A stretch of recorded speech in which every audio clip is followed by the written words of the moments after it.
Y a-t-il des traits de personnalité favorables à la créativité? Y a-t-il des attitudes à adopter pour être créatif? Peut-on se mettre dans un état d'esprit créatif?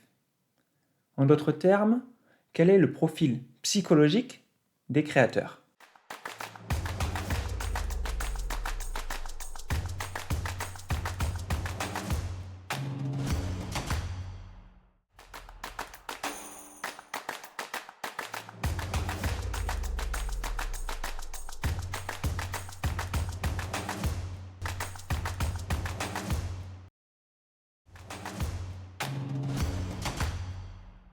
Aujourd'hui, on se retrouve pour parler des caractéristiques psychologiques qui sont typiques des personnes qu'on jugera créatives, en tout cas qui sont jugées créatives socialement. On parlera de l'état d'esprit, des attitudes, de traits de personnalité, et on verra en quoi il y a des traits de personnalité qui sont plus ou moins favorables à la créativité. Donc on fera comme d'habitude un petit dessin pour visualiser tout ça. Et l'idée c'est qu'on détaillera dans une première partie les points liés à qu'est-ce que c'est que les caractéristiques psychologiques. On donnera quelques repères, notamment autour de ce qu'est un état d'esprit, autour de ce qu'est une attitude et autour de ce qu'on appelle un trait de personnalité. Et une fois qu'on aura dressé ces petits éléments conceptuels, on pourra aller voir un peu plus dans le détail quels traits de personnalité, attitude ou état d'esprit sont favorables à la créativité. Allez, c'est parti, on va sur la feuille de papier. À tout de suite. Comme vous le voyez, j'ai tracé, comme d'habitude, trois parties, une pour les concepts, ici, et une pour les ressources. Si jamais je vous en cite, je vous mettrai les noms des personnes ou des ouvrages que je cite. Et en haut, plutôt les grandes questions qui se posent et que je vous ai annoncées en introduction. Donc ici, les grandes questions qui se posent, on l'a vu, c'est le profil des personnes créatives, le profil psychologique. Et dans ça, on distinguera trois points qui sont les traits de personnalité. Donc traits de personnalité, les attitudes et l'état d'esprit que je nommerai ici mindset. Alors le premier point qu'il faut que je développe, c'est quelle est la différence que je fais entre les traits de personnalité, les attitudes ou l'état d'esprit. J'irai de manière graduelle avec ce qui est le plus passager, donc l'état d'esprit qui fluctue beaucoup plus au cours du temps que les traits de personnalité, et on développera un petit peu les trois notions avant d'aller voir quels états d'esprit, attitudes ou traits de personnalité sont propices à la créativité. Quand j'entends état d'esprit, mindset en anglais, ce que je veux dire c'est une configuration psychologique passagère.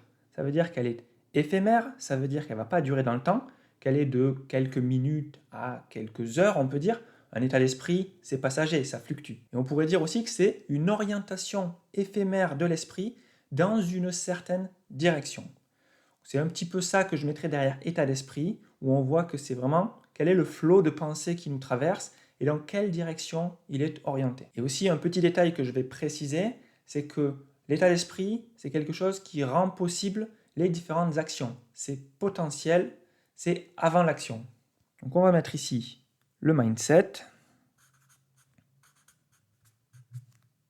Il y a le mindset, il y a les attitudes. Et tout ça se cristallise dans des traits de personnalité.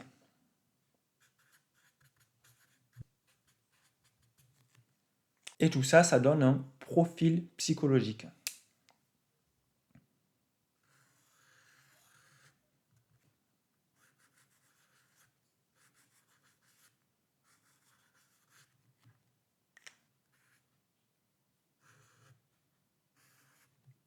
Dans état d'esprit, il y a l'aspect passager. Donc, on va mettre une petite horloge très très courte. Hop. Pour ce qui est de l'attitude, on pourra dire que c'est à la fois l'état d'esprit et la mise en action. C'est d'ailleurs ce qu'on retrouve dans le terme, puisque attitude, dans d'autres langues liées et aussi latines comme l'espagnol, on peut aussi avoir le mot de actitude, ou quand on va voir dans le latin, il y a ce C qui réapparaît et qui nous remet le mot acte, le mot action, qui nous remet avec le côté, c'est pas juste quelque chose qui est là de manière latente, mais ça se met en action. Et donc, l'attitude, ce sera un comportement adopté de manière privilégiée dans une interaction. Quand je dis interaction ici, je parle d'interaction avec des objets, avec le reste du monde extérieur, mais aussi avec d'autres êtres vivants quand on est en contexte social.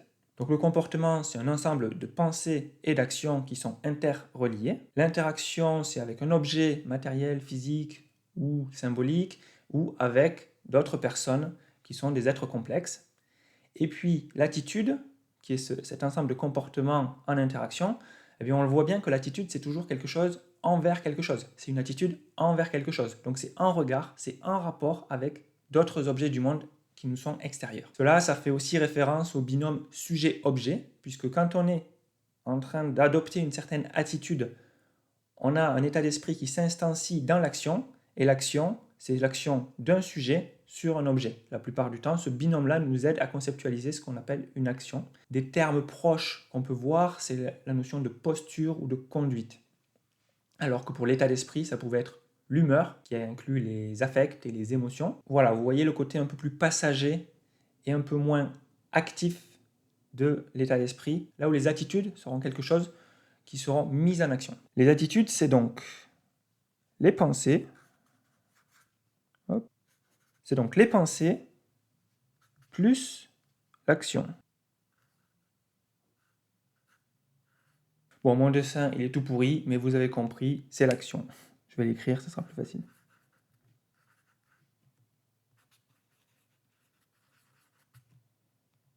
Donc ça, on a vu le mindset et l'attitude. Et maintenant, on va aller voir ce que sont les traits de personnalité. Le trait de personnalité, c'est la disposition à agir d'une certaine manière dans une situation donnée.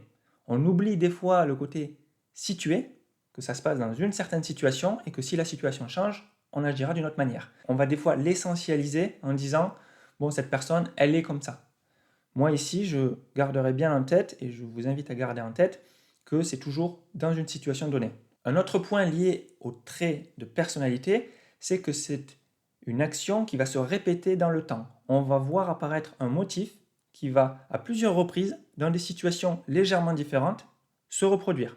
Et un autre point que je voudrais mentionner sur ce qu'est un trait de personnalité, c'est qu'il ne faut pas oublier que c'est un construit humain, c'est une étiquette linguistique, un mot qu'on va associer à un ensemble de comportements, de motifs comportementaux qui se répètent.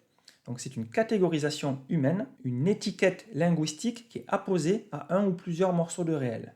Et ce qu'il faut savoir, c'est que cette étiquette, si elle est apposée à certains morceaux du réel, c'est parce qu'elle a un objectif de distinction. Elle veut nous permettre de différencier certains profils. Alors un exemple concret de ce que ça peut être, c'est un modèle qui est utilisé en psychologie, qui est le modèle des Big Five, où on va différencier les individus selon 5 traits caractéristiques qui sont l'ouverture à l'expérience, la conscienciosité, l'extraversion, l'agréabilité et le névrosisme ou neuroticisme. Tout ça, il ne faut pas oublier que ça a des visées de classement d'une part, donc classement pathologique versus non pathologique, prosocial versus antisocial, conformiste versus non conformiste, moral, immoral, normal, anormal. En tout cas, classer les gens avec certains traits de personnalité, ça nous permet de catégoriser, de classifier.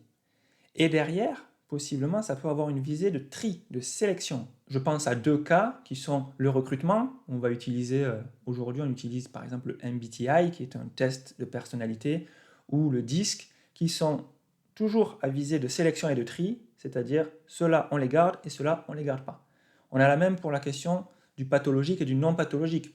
En tirant le portrait psychologique d'une personne et en le catégorisant en pathologique ou en non pathologique, on va pouvoir dire oui, toi tu restes à l'hôpital, toi tu sors de l'hôpital. Ça, c'est dans le cas où ça a une visée de soins, et notamment de soins psychiatriques ici, ou juste psychologiques. Et un dernier point, c'est dans la recherche scientifique, où on a besoin et où on essaie de classifier et de catégoriser le plus finement possible les différents profils psychologiques.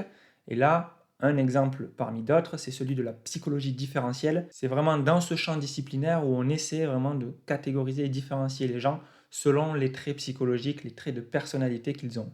Donc voilà, si je le fais de manière un peu visuelle, les traits de personnalité, ça se répète dans le temps. Donc il y a des motifs qui se répètent dans le temps. Alors un petit point que je ferai ici, c'est de dire que je ne parlerai pas des oppositions entre l'inné et l'acquis. Des fois, on parle de tempérament et de caractère. Ça, je laisserai de côté. Je ne parlerai pas non plus de la question de la construction de la personnalité. Ici, on fera comme si la personnalité, elle était donnée à un certain moment. Okay, bien sûr qu'elle évolue, mais là, on la prendra à un certain moment donné. Je ne parlerai pas non plus des besoins et des motivations qui orientent les traits de personnalité, ni des émotions ou des affects, dans le sens où les émotions et les affects, on peut les voir comme une interprétation a posteriori des signaux physiologiques et mentaux qu'on a perçus. Ça peut être déjà une interprétation de ce qui se passe chez les autres ou chez soi-même.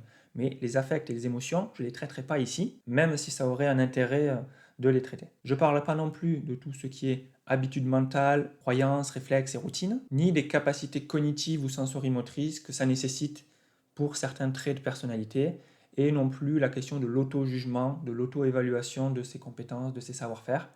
Tout ça, c'est quelque chose que je laisse pour soit d'autres contenus, soit je vous laisse aller le chercher par vous-même. Maintenant, la question qu'on se pose, c'est, ok, on a vu qu'il y avait des états d'esprit, des attitudes et des traits de personnalité qui différenciaient les personnes entre elles.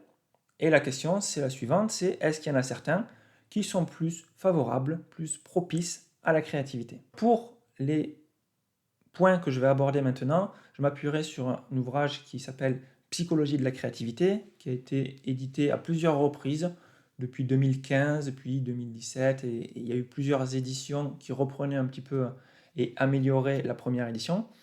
Dans ce bouquin Psychologie de la créativité, on aborde un peu tous ces points, et notamment il y a un chapitre que vous pourrez aller consulter en ligne si vous avez un accès sur Kern par exemple. Vous pourrez aller le consulter si ça vous intéresse. Moi j'ai tiré une grande partie des notions que je vais aborder de cet ouvrage et qui est donc appuyé sur la littérature scientifique dans le domaine. Et on pourra questionner tout ça avec le prochain épisode de Réflexe Critique. Alors je démarrerai par les traits de personnalité parce que c'est ça qui a été le plus étudié dans la littérature scientifique et notamment parce que les traits de personnalité c'est quelque chose qui est stable, qu'on arrive à peu près à qualifier avec des questionnaires auto-rapportés et que les questions d'état d'esprit ou d'attitude c'est quelque chose de beaucoup plus difficile à capturer parce que c'est volatile. Par essence, je l'ai dit, ça dure moins longtemps, donc le capturer dans un contexte de laboratoire, c'est pas le plus facile. Donc c'est pour ça que je partirai des traits de personnalité et ensuite j'irai vers des comportements plus passagers que sont les attitudes ou l'état d'esprit. Donc l'état d'esprit ou l'état d'esprit mis en action et visible par certains comportements. Quels sont les traits de personnalité des personnes créatives? Dans la littérature, il y en a 6 qui ressortent, même s'il y en aurait d'autres, mais on va se concentrer sur 6 aujourd'hui. Et ces 6, ce sont l'ouverture aux nouvelles expériences, la persévérance, la tolérance à l'ambiguïté, la prise de risque, le psychotisme et l'individualisme. Alors je vais détailler un petit peu ce qu'on met derrière ces termes, mais vous voyez, ce sont 6 traits de personnalité qui sont souvent reliés aux personnes qui ont fait preuve de créativité et qui ont été reconnues comme créatives dans la société. Alors je vais les écrire ici. Ouverture, persévérance, tolérance à l'ambiguïté, prise de risque,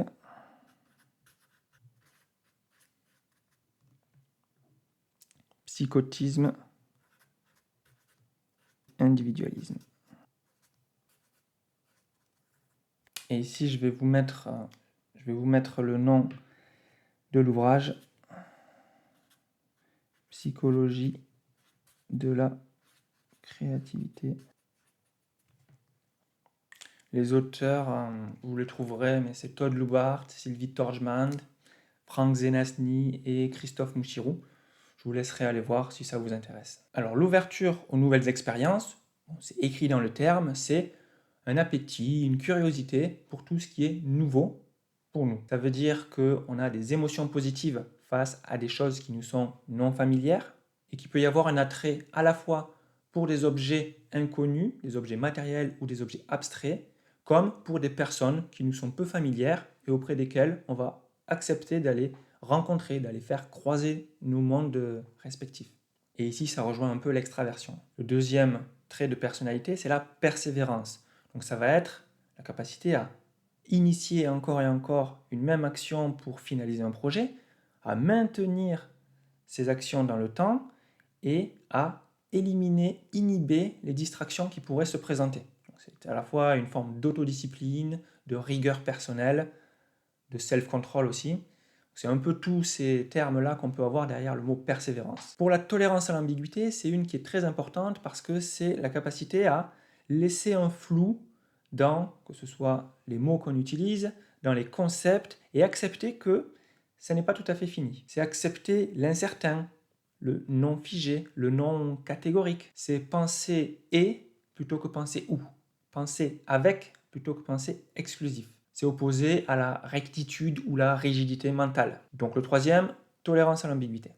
Un autre qui est un peu corrélé, c'est celui de la prise de risque. Prendre un risque, vous savez ce que ça veut dire faire une action qui pourrait nous coûter, qui pourrait nous faire perdre quelque chose. C'est se mettre dans une situation qui peut présenter des dangers, qui peut présenter une perte pour nous ou pour un proche. Et l'autre côté de ça, c'est que c'est une forme d'ambition qui nous fait viser de grands bénéfices. Parce que quand on prend des risques, la plupart du temps, c'est parce qu'on envisage un bénéfice à plus long terme ou plus tard, et très souvent un plus grand bénéfice. Et en quelque sorte, c'est accepter un sacrifice personnel. Donc ça, c'est pour la prise de risque. Le cinquième élément, qui est un peu moins connu ou qui est un peu dévoyé parfois, c'est le psychotisme. Le psychotisme, dedans il y a psyché, c'est l'idée de se laisser porter dans ses mondes mentaux, dans son monde psychique, et avec cette idée aussi que la frontière entre la réalité et les virtualités, la fiction, n'est pas si nette, c'est un peu flou, et des fois on s'y perd. C'est le cas quand c'est porté à l'extrême des personnes schizophrènes qui confondent de manière très très fréquente et problématique la réalité avec des visions, des hallucinations, toutes sortes de choses qui se passent dans leur monde virtuel, dans leur psyché, sans vraiment arriver à faire la différence et ça leur pèse. Mais dans un autre contexte qu'on ne jugera pas pathologique, toutes les personnes qui font preuve d'imagination, le rêve ou d'autres fictions mentales qu'on peut avoir dans des œuvres ou des choses de ce type-là, c'est, on pourrait dire, le trait de psychotisme, mais dans une zone où il peut être encore non problématique. C'est tout ça qui fait la différence entre pathologique ou pas, c'est est-ce qu'on en souffre ou pas. Et l'individualisme, vous le connaissez, c'est souvent jugé négativement. Là, dans le cas de la créativité, ça peut avoir un intérêt parce qu'en fait, ça va nous faire préférer suivre nos intuitions, nos réflexions, nos délibérations plutôt que celles des autres. Ça va faire qu'on préfère travailler seul plutôt qu'en groupe. Ça va nous faire attribuer plus de valeur à nos productions qu'à celles des autres. Ça va nous faire avoir plus confiance en soi qu'en autrui. Pourquoi tous ces traits de personnalité ils sont liés à la créativité? L'ouverture aux nouvelles expériences, qu'est-ce qu'elle fait? Elle nous permet d'engranger plus de connaissances sur le monde et donc après de les combiner. Et on a plus de potentialité pour les combiner après. Elle nous fait aussi rencontrer plus de personnes différentes, donc on peut à la fois promouvoir plus d'œuvres si jamais on en a déjà faites ou en créer en collaboration avec d'autres. Donc c'est un facteur qui est quand même très aidant pour faire preuve de créativité et pour avoir de plus en plus d'accomplissements créatifs. La persévérance, c'est quelque chose qui nous permet d'aboutir et de finaliser nos œuvres, ce qui peut ne pas être dérangeant d'en laisser de côté, mais si on n'en finit aucune, eh bien dans ce cas-là, on ne pourra pas être jugé créatif parce qu'on est entre autres jugé créatif par rapport à nos productions et nos œuvres. La tolérance à l'ambiguïté, c'est celle qui nous permet de naviguer dans les mondes incertains et elle est hyper importante parce que sans elle, on reste dans une forme de rationalité froide, si j'ose le dire comme ça. Et dans ce sens-là, c'est totalement néfaste à l'imagination parce qu'on ne se laisse pas la place à des choses qui sont un peu à côté, qui peut-être n'existent pas ou n'existent pas encore, mais qui pourraient être des choses qui nous feraient avancer sur un certain point. La prise de risque, moi je la vois surtout très intéressante pour tout ce qui relève de l'éloignement à la norme et l'éloignement au conformisme social, qui très souvent peut être un frein et nous faire inhiber certaines idées, certains comportements parce qu'on se dit ça se fait pas. Vraiment, si je fais ça, je vais prendre un gros risque. Donc, Vraiment, cet aspect prise de risque, il est assez important dans la créativité. C'est pour ça qu'il est mentionné ici. Et les deux autres, le psychotisme et l'individualisme. L'individualisme, il est un peu proche de la prise de risque parce que l'individualisme, c'est une forme de prise de risque sociale. Ça fait que quand on est individualiste, on accepte de se couper du reste du groupe. Il faut savoir que dans les sociétés humaines, le groupe, il nous apporte énormément de ressources, que ce soit du bien-être, de l'agrément ou carrément des ressources primaires et pour satisfaire nos besoins, pour satisfaire à la fois donc nos besoins psychologiques et nos besoins physiologiques. Et pour le psychotisme, alors on a vu qu'il pouvait avoir une tendance problématique, mais en même temps, la capacité à brouiller les frontières entre la réalité et d'autres virtualités un peu adjacentes à cette réalité, c'est quelque chose qui peut nous servir et nous être utile. On pourrait associer à ça quelque chose dont j'avais déjà peut-être parlé dans une des vidéos précédentes sur les capacités projectives, les capacités d'anticipation. Ce sont des capacités à imaginer un futur, à imaginer quelque chose qui n'est pas là, et à laisser une place à ce qui pour le moment n'habite que notre psyché, que notre esprit, pour peut-être le faire advenir et construire via certaines actions ce futur dans la réalité. Donc c'est en ça que le psychotisme peut être un facteur favorable à la créativité. Bon, on a vu les traits de personnalité qui ressortaient dans la littérature scientifique. L'idée maintenant, c'est de voir est-ce que si on met ça sous forme d'attitude ou d'état d'esprit, comment ça s'opérationnalise un peu dans la vraie vie, quels sont les actes, les attitudes qu'on peut adopter et qui nous permettent de développer ces traits de personnalité, ou en tout cas qui sont des éléments qu'on observe pour les gens qui ont ces traits de personnalité-là, puisqu'on peut voir le trait de personnalité comme une accumulation d'attitudes dans le temps qui se sont un peu cristallisées et qui font que maintenant, dans des situations qui arrivent face à nous, on a des réactions un peu stéréotypées, un peu toujours les mêmes, et qui nous sont bénéfiques. Et en l'occurrence, là, qui pourraient nous être bénéfiques pour créer. L'ouverture aux nouvelles expériences en termes d'attitude, ça veut dire quoi? Ça veut dire par exemple devenir un yes man ou une yes woman, c'est-à-dire dire oui à ce qui se présente à nous. C'est résister à la flemme qui peut arriver quand on nous présente une activité peu familière et qu'on a une vraie opposition mentale parce que on ne veut pas y aller quoi. C'est saisir nos idées quand elles arrivent et les considérer, prendre un temps pour elles. Et c'est aussi accepter de cultiver une curiosité pour des objets inutiles ou improductifs, en tout cas à première vue. C'est se laisser aussi un temps pour des choses qui n'auront pas de retour sur investissement. Pour la persévérance, en termes d'attitude, ça veut dire quoi? C'est un peu du classique dans le développement personnel, mais ça veut dire se construire des routines, avoir une forme d'autodiscipline, faire 5 ou 10% d'actions en plus quand on sent qu'on a envie d'arrêter, faire peu plutôt que rien, et s'organiser pour avoir le temps de finaliser les œuvres et les choses qui nous tiennent à cœur. C'est des choses un peu basiques, conseils pratiques un peu à la volée en mode développement personnel, mais en termes d'attitude, c'est ça que ça veut dire de pouvoir être persévérant et de cultiver ce trait de personnalité qu'est la persévérance. Pour la tolérance à l'ambiguïté, ça peut vouloir dire, par exemple, dans le champ du langage, de ne pas se battre sur les mots et d'accepter le flou qu'il peut y avoir avec certains mots et ne pas s'en offusquer quand quelqu'un utilise un mot différemment de la manière dont on l'aurait utilisé. C'est accepter de laisser un ouvrage non terminé, ce qui va en opposition avec l'aspect persévérance. Mais vous voyez qu'il y en a qui peuvent être antagonistes et il y a plusieurs moments. C'est accepter qu'une question, elle ait plusieurs réponses valables ou pas de réponse du tout. La tolérance à l'ambiguïté, comme vous le voyez, c'est vraiment un point central qui permet de faire acte de créativité parce qu'on accepte de naviguer dans des mondes incertains. Pour la prise de risque, je ciblerai 3 types de risques. C'est accepter le risque émotionnel, accepter qu'on va peut-être vivre des émotions inconfortables, voire déplaisantes, momentanément évidemment, sinon ça commence à être une vie malheureuse et c'est pas ce qu'on souhaite. La prise de risque, c'est aussi la prise de risque sociale, accepter de déplaire aux autres, de s'extraire momentanément du groupe ou plus durablement, et en construire d'autres par ailleurs aussi. C'est pas tout le temps destructeur, mais la prise de risque, c'est quand même la question de perdre quelque chose. Et en termes de prise de risque, on peut aussi évoquer le risque moral, qui est là quand on adopte une posture anticonformiste, quand on pense contre soi-même ou contre les autres, de manière ponctuelle ou plus régulière, et qu'on voit ça amène quoi comme type de réflexion, comme type d'action, comment on mène notre vie, quelle éthique on crée quand on a une posture où on a une prise de risque morale. Les attitudes qu'on peut cultiver autour du psychotisme, en essayant de faire en sorte que ça ne soit pas dangereux pour nous, c'est de laisser parfois la frontière entre réalité et virtualité, la laisser un petit peu floue. Quand on a des rêves ou d'autres types de fiction dans lesquelles on se laisse immerger, les laisser nous emporter pendant un petit moment et voir jusqu'où ça nous mène, que ce soit via l'écriture de scénarios, via la composition, via d'autres activités créatives. Ça peut être aussi théoriser dans les sciences, par exemple, concevoir des objets techniques, inventer des mots, des expressions. Ça peut être un peu tout ça, laisser la frontière entre réalité et fiction être floue et un petit peu poreuse. Et pour la question de l'individualisme, en acte, ça veut dire quoi? Ça veut dire, comme je l'ai dit précédemment, accepter de s'extraire du groupe, momentanément, de se dire, ok, là, je laisse un temps, je ne vais pas voir des amis ou d'autres choses, mais je privilégie ma vie intérieure.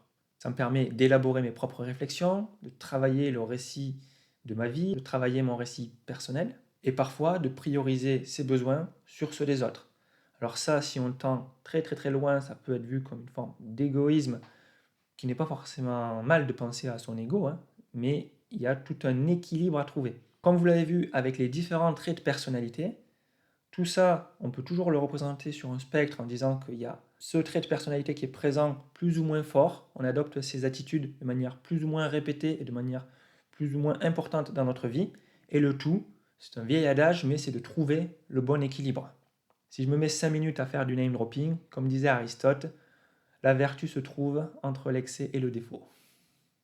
Donc je vous invite à cultiver l'art de l'équilibre. Je vais me laisser quand même quelques points critiques à tout ce qui vient d'être dit. Il ne s'agit pas d'une recette magique. Le but, c'est pas d'essayer de maximiser nos traits de personnalité pour qu'ils tendent vers ces 6 composantes. Il y a d'autres traits de personnalité qui sont très intéressants pour la vie sociale, qui sont en dehors des aspects créatifs et qui sont tout aussi importants pour vous comme pour moi. Un deuxième point, c'est qu'il n'est pas possible de tout contrôler. Il y a des déterminismes biologiques, génétiques, et ça, on ne peut pas y faire grand-chose. Donc là-dessus aussi, il ne faut pas non plus se prendre le chou. Et un autre point, c'est que l'aléatoire de nos vies diminue notre capacité à contrôler notre devenir personnel. Donc forcément, ça, c'est quelque chose aussi qu'il faut prendre en compte avec une forme de lâcher-prise sur ces points-là. Et donc accepter l'ambiguïté, ou plutôt l'incertitude sur le déroulé de nos vies, qu'on n'a pas pleinement dans notre main et qu'on ne contrôle pas pleinement. Notre point critique que je mets aussi là, c'est que ces traits de personnalité ou les différentes attitudes ne sont pas exclusives les unes des autres. On peut adopter l'une comme l'autre et les traits de personnalité peuvent cohabiter.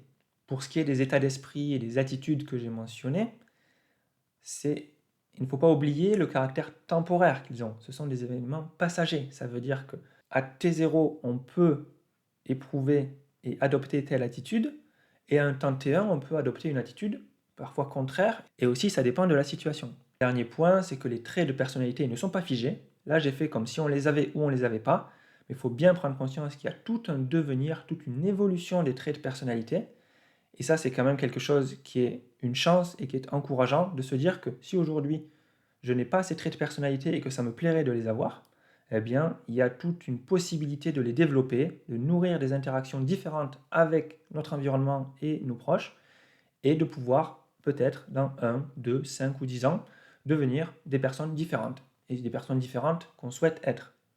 Je conclurai avec 2-3 questions d'ouverture pour nous amener collectivement à réfléchir et aussi amorcer quelques sujets que j'aborderai très probablement dans de futurs contenus. Avec ce qu'on a vu sur les traits de personnalité et ceux qui sont propices, favorables à la créativité, on pourrait se demander, est-ce que les traits de personnalité, lorsqu'ils sont modifiés, ils changent nos capacités à créer?